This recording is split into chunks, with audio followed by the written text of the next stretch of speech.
কি করছো মা? এই যে কাজ করছি, সেলাইয়ের কাজ।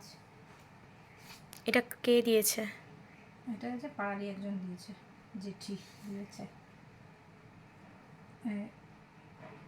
এগুলো সব ঠাকুরের জিনিস। পর্দা?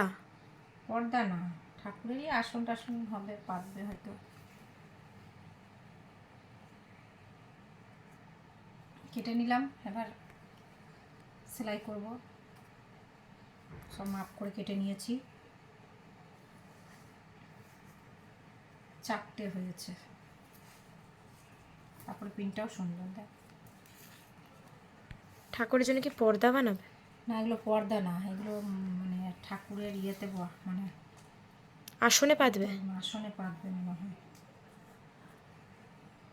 কালারটা দেখতে সুন্দর, দেখতে ভালো পিনগুলো। Flower printed. খেয়েছিস তুই? খেয়ে এলাম।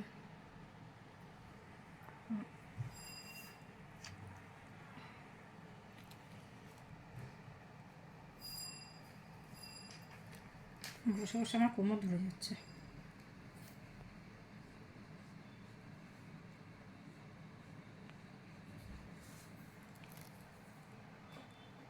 ওই বড় স্কেলটা আছে না ছোট ঘরে, স্কেলটা নিয়ে আসবি তো। ঠিক আছে। ওইটা আমি খুঁজেই পাচ্ছি না। ওটা অনেক দিন হলো তো ইউজই করা হয়নি, ওটা তো রাখাই এটা ছিল। আমার কাজের জিনিসই তো, আমি তো খুঁজেই পাচ্ছি না ওটা কোথায় যে রাখা আছে, আমি বুঝতেই পারছি না। ওটা দিবি আমাকে, ওটা আমার কাজে লাগবে, ঘরে রেখে দেবো।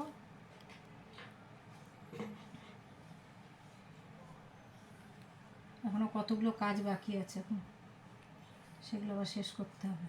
তাও তো ওই যে কাকিমা দিয়েছে সেগুলোকে সব রেখে দিয়েছি, পুজোর পর দেবো। আরেকজন ফোন করেছিল না, এখন আর বেশি চাপ নিও না, শরীর খারাপ হয়ে যাবে, অনেক কাজই করেছো। সব বলে দিয়েছি পুজোর পর করবো, রেখে দাও। এখন আর পারবো না, আর হয়নি কি, আর কদিন আছে, তাই পারবো।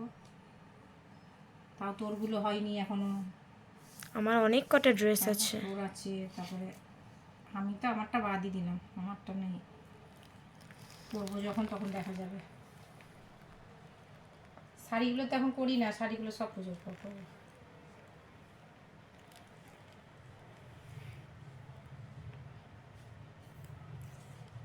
চলো তাহলে তুমি এবার কাজ করো। হ্যাঁ, কাজ করছি। তুই স্নান টান করে নেগা যা।